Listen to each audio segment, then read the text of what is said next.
Hello future leaders, welcome to Unacademy. मेरा नाम है Yuvraj Singh Shekhawat and remember, be a spokesperson for India. अब recently Baloch national movement के जो इंफॉर्मेशन सेक्रेटरी हैं काजी रेहान, जब उनका इंटरव्यू चल रहा था और उस इंटरव्यू के दौरान जो ऑपरेशन बाम लॉन्च किया गया है बलूचिस्तान लिबरेशन फ्रंट के द्वारा, जब उसके ऊपर बात चल रही थी, तब एक सबसे इंपॉर्टेंट जो चीज बाहर निकल के आती है, वो दोबारा से वही चीज है जो बलूचिस्तान के लोग बार बार कहते हुए आए हैं, that Balochistan will never be Pakistan. ना तो बलूचिस्तान कभी पाकिस्तान बनेगा और ना ही बलूचिस्तान पाकिस्तान का हिस्सा है। और इसके बाद में काफी सारी आर्टिकल्स में ये जो स्टेटमेंट है उसको पब्लिश किया गया, जैसे कि Balochistan will never be Pakistan, Balochistan will never be part of Pakistan. तो ये जो इंफॉर्मेशन सेक्रेटरी और बहुत ही इंपॉर्टेंट लीडर हैं बलोच नेशनल मूवमेंट के, उनसे जब ऑपरेशन बाम के बारे में बात की जा रही थी, तब उन्होंने ऐसा स्टेटमेंट पास किया।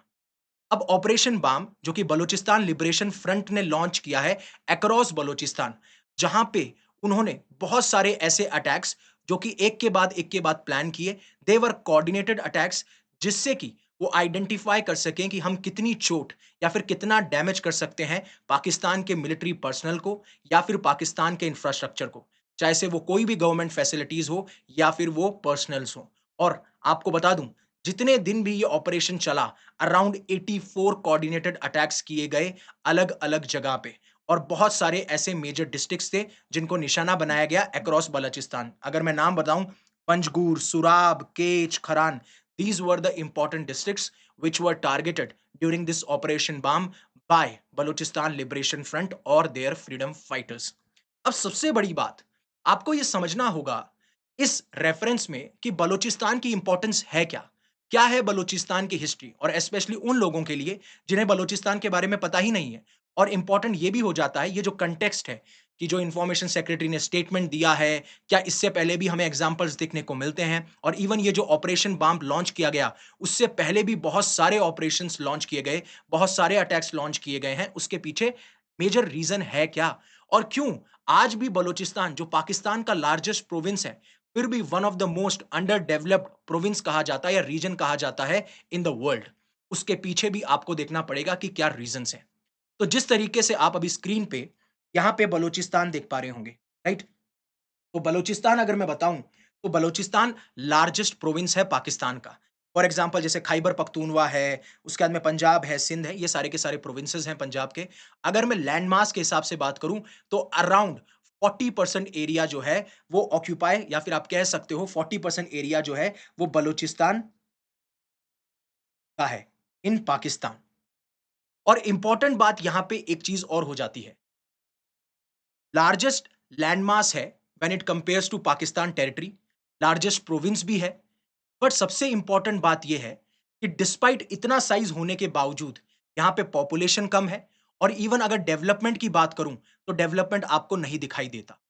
और इवन काफी सारी पहले रिपोर्ट्स भी आई हैं कि किस तरीके से पाकिस्तान ने इस रीजन को ऑपरेस किया है, जिसकी वजह से हमें लार्ज अमाउंट में या बहुत ही ज्यादा तादाद में आपको लोगों का गायब होना दिखेगा, एक्स्ट्रा जुडिशियल किलिंग दिखेगी, रूल ऑफ लॉ का कोई इंप्लीमेंटेशन नहीं दिखता, क्योंकि यहां पे पाकिस्तान काफी टाइम से बलूचिस्तान को सप्रेस करता हुआ आया है, स्पेशली बलोच के लोगों को।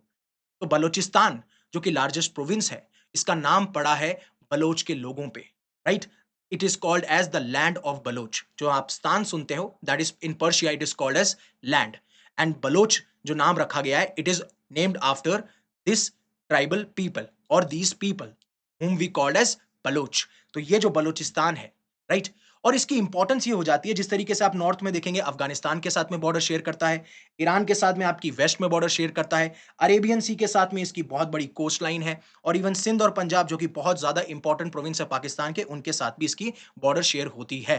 और इसी बलूचिस्तान के अंदर आपको ग्वादर पोर्ट देखने को मिलता है, जो कि चाइना पाकिस्तान इकोनॉमिक कॉरिडोर का भी हिस्सा है, जिसमें चाइना का बहुत बड़ा इन्वेस्टमेंट लगा हुआ है। इवन पाकिस्तान भी बहुत ज्यादा कंसर्न रहता है इस ग्वादर पोर्ट के डेवलपमेंट को लेके। और इवन अब हो सकता है जिस तरीके से across Balochistan Balochistan liberation front और इन फ्रीडम फाइटर्स ने ऑपरेशन बाम को लॉन्च किया है, अब आगे जाके ये देखने को मिल सकता है। आप ध्यान से देखिएगा, इनकी स्ट्रैटेजी देखिए। ये टारगेट करते हैं पाकिस्तानी आर्मी को, पाकिस्तानी मिलिट्री इंस्टॉलेशन को। अभी तक इन्होंने कोई भी एक ऐसी चीज़ को टारगेट नहीं किया, जो पाकिस्तान के डेवलपमेंट को हिंडर कर सकती है, डेवलपमेंट को रोक सकती है। ये चाहते तो कभी भी ग्वादर पोर्ट पे रोक सकते थे। इवन ग्वादर पोर्ट पे डायरेक्टली अटैक नहीं किया गया। ग्वादर पोर्ट में जो चाइनीज़ इंजीनियर्स या चाइनीज़ इंडिविजुअल्स यहाँ पे इन्वॉल्व थे, उनके ऊपर ज़रूर अटैक किया जाता था, क्योंकि उनका कहना था कि आप जितने भी यहाँ पे रिसोर्सेज़ मिलते हैं, जितना भी पैसा आप यहाँ पे इन्वेस्ट कर रहे हो, आप हमारे ऊपर खर्च नहीं करते। आज भी हम पुअर हैं, आज भी हम ऑप्रेस्ड हैं, आज भी हम पॉलिटिकल सिस्टम, एडमिनिस्ट्रेटिव सिस्टम का हिस्सा नहीं बन पाए हैं। आपने काफ़ी सालों से हमें सिस्टमैटिक तरीके से मार्जिनलाइज़ किया है, हमें एक कॉर्नर कर दिया है, हमारी नीड्स पे कभी ध्यान ही नहीं दिया। और इसी वजह से आपको देखने को मिलता है कि बलोच के जो लोग हैं, वो गुस्साए में रहते हैं, एग्रेसिव रहते हैं, क्योंकि वो अपने राइट्स चाहते हैं, वो ऑटोनॉमी नहीं चाहते, वो अब इंडिपेंडेंस चाहते हैं। इसीलिए वो कहते हैं कि बलूचिस्तान एक अलग ही देश है और इसका सपना ये बहुत पहले से दिख चुके हैं। आपको मैं एक चीज़ और बताना चाहता हूँ। आपको पता होगा जब ब्रिटिश इंडिया का पार्टीशन होता है, एक तरफ इंडिया, एक तरफ पाकिस्तान। तो जब पाकिस्तान इंडिपेंडेंट होता है तो एक प्रिंसली स्टेट होता है कलत। तो जैसे ही पाकिस्तान आज़ाद होता है, तो जो प्रिंसली स्टेट होता है कलत का, वो ब्रीफली थोड़े टाइम के लिए इंडिपेंडेंस को आप कह सकते हो फ़ील करता है या फिर इंडिपेंडेंट हो जाता है। और वो लगभग 200 या 250 दिनों के लिए, एग्ज़ैक्टली मुझे नंबर याद नहीं है, बट एप्रोक्सिमेटली 200-250 दिनों के लिए वो ब्रीफली उस पीरियड के लिए इंडिपेंडेंट रहता है। बट पाकिस्तान 1948 में उस प्रिंसली स्टेट कलत को अपने में मिला लेती है और वही है बलूचिस्तान। और तभी से आपको बहुत सारा कॉन्फ्लिक्ट, बहुत सारा अपराइज़िंग देखने को मिलेगा। पहली चीज़, जो प्रिंसली स्टेट इंडिपेंडेंट रहना चाहता था, आपने उसको फोर्सफुली एनेक्स कर लिया। दूसरी, जो बलूचिस्तान जो कि लार्जेस्ट प्रोविंस है, राइट? वहाँ पे लीस्ट पॉपुलेशन है, आज भी आपको देखने को मिलता है कि वो प्रॉपर्ली डेवलपमेंट नहीं हुआ। तीसरी चीज़, बलूचिस्तान जिसकी ज्योग्राफिकल लोकेशन, स्ट्रैटेजिक लोकेशन इतनी इंपॉर्टेंट है, बट आप सिर्फ अपने लेवल पे उसको एक्सप्लॉइट करने की सोच रहे हो। और चौथी चीज़, अगर मैं आपको बताऊँ, तो बलूचिस्तान में आपको नेचुरल रिसोर्सेज़ मिलेंगे, जैसे गैस, गोल्ड, कॉपर, ये सारे रिज़र्व्स आपको देखने को मिलेंगे। आपको सुई गैस फील्ड पता होगा। पाकिस्तान की जो मेजॉरिटी ऑफ गैस सप्लाई है, वो इसी फील्ड से जाती है, जो कि आपको बलूचिस्तान में देखने को मिलती है। रिको दर, जो कि वर्ल्ड का one of the most copper और गोल्ड रिजर्व है। यहाँ से चेयर सारी चीज़ें एक्सट्रैक्ट की जाती हैं, बट बलूचिस्तान के लोगों को नहीं मिलती। ग्वादर पोर्ट, जहाँ पे यहाँ काम हो रहा है, जो कि अरेबियन सी पे लाई करता है, या फिर आप कह सकते हो ग्वादर पोर्ट जो कि बलूचिस्तान प्रोविंस के अंदर है, और इस कोस्ट लाइन में अरेबियन सी से इसका कोस्ट लाइन जुड़ता है। और इसकी इंपॉर्टेंस ये है, एक तो चाइना इसमें इसलिए इंटरेस्टेड है, जिस तरीके से मलक्का स्ट्रेट, जहाँ वो लॉन्ग, बहुत लंबी और वल्नरेबल है, कभी भी चोक की जा सकती है, तो ये चाहते हैं कि हम इस सी पैक के थ्रू, स्पेशली ग्वादर पोर्ट के थ्रू, उस पे मलक्का स्ट्रेट पे डिपेंडेंस कम कर सकें। और इवन ये डायरेक्टली हेल्प करता है चाइना को कि वो जो सेंट्रल एशिया या जो वेस्ट एशिया रीजन्स है, मिडल ईस्ट रीजन्स है, उनसे और ज़्यादा कॉन्टैक्ट भी बना सके, ट्रेड को डेवलप कर सके। और पाकिस्तान को भी इसमें बहुत फ़ायदा होता है। बट इन लोगों को ही यहाँ से फ़ायदा नहीं मिलता है। लेकिन जो बलूचिस्तान के लोग हैं, वो चाहते हैं सिर्फ़ बलूचिस्तान वो नहीं, जो पाकिस्तान के अंदर लाई करता है। क्योंकि अगर आप हिस्ट्री की देखेंगे, तो हिस्ट्री में इवन आपको कल्चरल लेवल पे और एथनिक लेवल पे ईरान के अंदर भी आपको इनकी कनेक्टिविटी देखने को मिलेगी, या फिर आप कह सकते हो इन जो भी बलोच पीपल यहाँ रहते हैं, अफ़गानिस्तान में रहते हैं, इनके बीच में कल्चरल और एथनिक कनेक्शन है, जिसकी वजह से ये पिंक वाला एरिया जो है, इसे ग्रेटर बलूचिस्तान कहा जाता है। और मोस्टली ये इसी के बारे में आप कह सकते हो इंडिपेंडेंट मूवमेंट या फिर नेशनल मूवमेंट चलाते रहते हैं।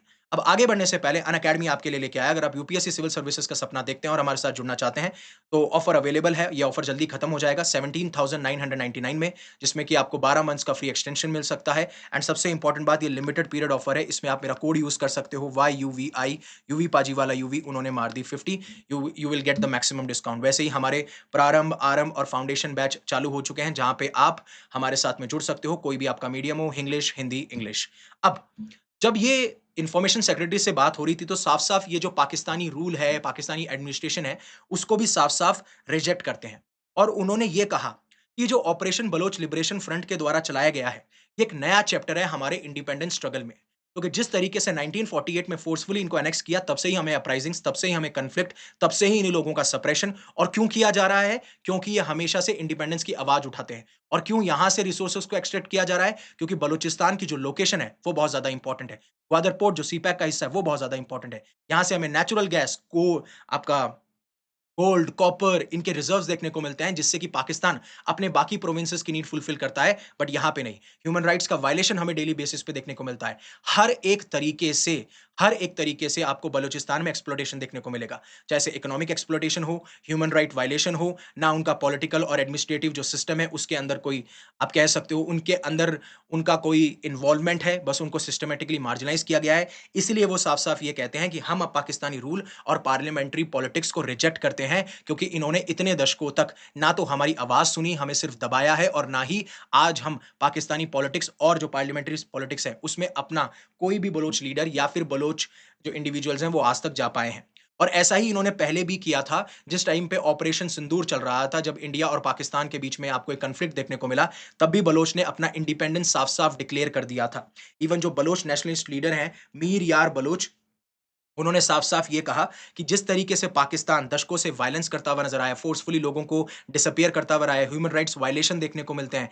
इवन बलूचिस्तान जिसने पाकिस्तान को बहुत सब कुछ दिया है when it comes to economic resources, political resources, but फिर भी आज भी हम लोग ऑप्रेस्ड हैं। इसीलिए हम अर्ज करते हैं यूनाइटेड नेशन से कि आप हमें डेमोक्रेटिक रिपब्लिक ऑफ बलूचिस्तान के टर्म पे रिकॉग्नाइज़ कर लो और ये बहुत ज़्यादा ट्रेंड करने लग गया था, जहाँ पे ये कहने लग गए थे हम पाकिस्तानी नहीं है और इवन इन्होंने कहा कि हमारी इंडिपेंडेंस तो 11 अगस्त 1947 से ही हो गई थी जब ब्रिटिशर्स बलूचिस्तान को छोड़ के गए थे और इवन इन्होंने इंडियन मीडिया से भी रिक्वेस्ट करी कि आप हमें पाकिस्तान के लोग मत बोलिए, हम बलोच हैं।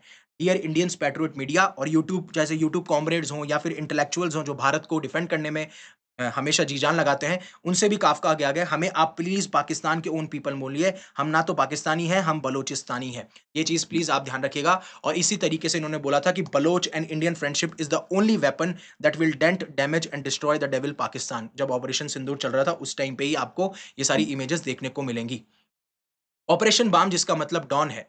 अब जब उनसे ऑपरेशन बाम की सिग्निफिकेंस पूछी गई तो उन्होंने बोला कि ये ऑपरेशन बाम जो कि एक डॉन यानी फिर एक नया सवेरा दिखाता है, ये एक बहुत ही इम्पोर्टेंट शिफ्ट है हमारे स्ट्रगल के अंदर।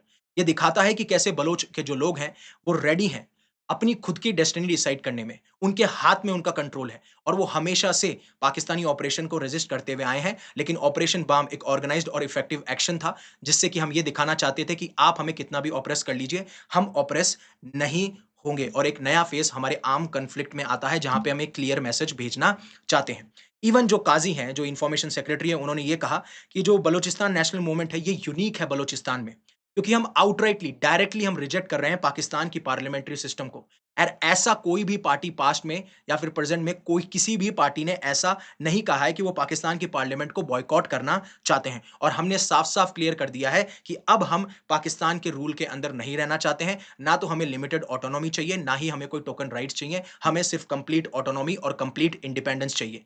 और ये ऑपरेशन साफ-साफ एक सिग्नल था हमारे सपोर्टर्स को, हमारे एडवर्सरीज़ को कि ना तो बालूचिस्तान पहले पाकिस्तान था, ना आज है और ना होगा।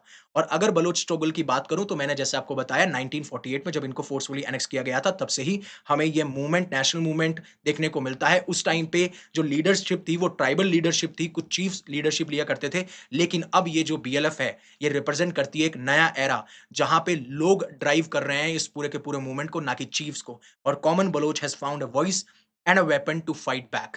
ये सारी चीज़ें हमें देखने को मिलती हैं और इवन यंगर जनरेशन का जो इम्पोर्टेंस है, उसके बारे में भी यहाँ पे बात की गई। इवन जो मैंने आपको बताया ग्वादर पोर्ट, जिस तरीके से पर्टिकुलरली चाइना ने इसमें इन्वेस्टमेंट किया है और ये चाइना पाकिस्तान इकोनॉमिक कॉरिडोर का हिस्सा है, उसको भी साफ-साफ क्रिटिसाइज़ किया और कहा कि बिलियंस ऑफ डॉलर्स हमारी ये ज़मीन पे आए, लेकिन बलोच पीपल को कभी फ़ायदा नहीं हुआ। आपने हमें हमेशा से पुअर रखा, हमेशा से ऑप्रेस्ड किया, हमारे रिसोर्सेज़ से हमें ही छुपाए रखा, हमारे रिसोर्सेज़ से जो भी पैसा आया हम पे ही इन्वेस्ट नहीं किया, इसीलिए उसको क्रिटिसाइज़ करते हुए पाए जाते हैं। इसीलिए अभी तक शायद ग्वादर पोर्ट पे अटैक नहीं हुआ है, बट जिस तरीके से चाइना पाकिस्तान इकोनॉमिक कॉरिडोर का ग्वादर पोर्ट एक बहुत इंपॉर्टेंट हिस्सा है, क्योंकि इसी के थ्रू चाइना चाहता है कि जो लॉन्ग और वल्नरेबल स्ट्रेट ऑफ मलक्का है, जिसको कभी भी चोक किया जा सकता है, अगर इंडियन ओशियन और साउथ चाइना सी के आसपास अगर कोई भी कॉन्फ्लिक्ट होता है, तो मुझे एक नया अल्टरनेटिव निकालना पड़ेगा, जो शायद इन्होंने सी पैक के थ्रू ग्वादर पोर्ट से जो कि अरेबियन सी में खुलता है, वहाँ से ये वेस्ट एशिया और सेंट्रल एशिया को कैटर करना चाहते हैं। वहीं पे अब ग्वादर में जो इंडस्ट्रियल यूनिट्स हैं, उनको सेटअप करने के लिए इन्वेस्टर्स लोगों को इनवाइट कर रहे हैं। इवन बोल रहे हैं कि हम लैंड आपको कंसेशन रेट्स पे दे सकते हैं। इंसेंटिव्स के थ्रू हम चाहेंगे कि इन्वेस्टमेंट हो। बट सबसे बड़ी बात है जो लैक ऑफ रोड और रेल कनेक्टिविटी है, इवन काफ़ी टाइम सिक्योरिटी इश्यूज़ आए हैं, उसकी वजह से आज भी ग्वादर पोर्ट जो है वो कंप्लीटली डेवलप नहीं हो पाया है और चाइना के इसमें पैसे लगे जा रहे हैं। इवन पाकिस्तान, चाइना दोनों कंसर्न है क्योंकि जिस तरीके से उनके पर्सनल पे अटैक किया जाता है बलूचिस्तान लिबरेशन फ्रंट के द्वारा और इवन आपको लैक ऑफ रोड और रेल कनेक्टिविटी भी देखने को मिल रही है और हमने हमेशा से इसको ऑब्जेक्ट किया है सीपैक को बिकॉज़ ये हमारी टेरिटोरियल इंटीग्रिटी और सॉवरेनिटी पे अटैक करता है। So that is from my side. Thank you very much for giving me your precious asset that is your time. Stay safe, stay happy, take care. जय हिंद, जय भारत।